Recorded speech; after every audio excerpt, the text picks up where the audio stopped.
This guy is here to show us how water pipe installation goes.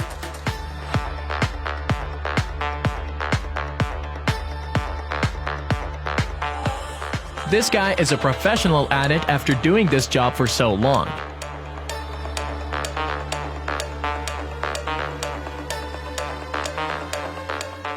And we have to say that it's kinda satisfying watching him put all of the plastic pipes into place.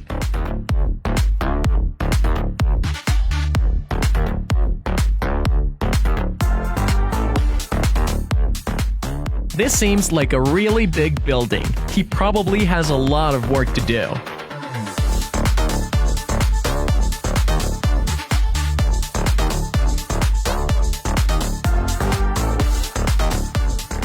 Now, it's time to shorten them all identically.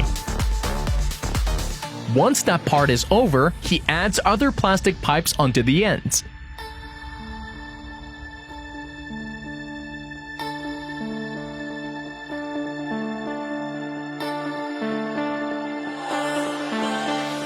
This was really interesting to see. Hope you enjoyed.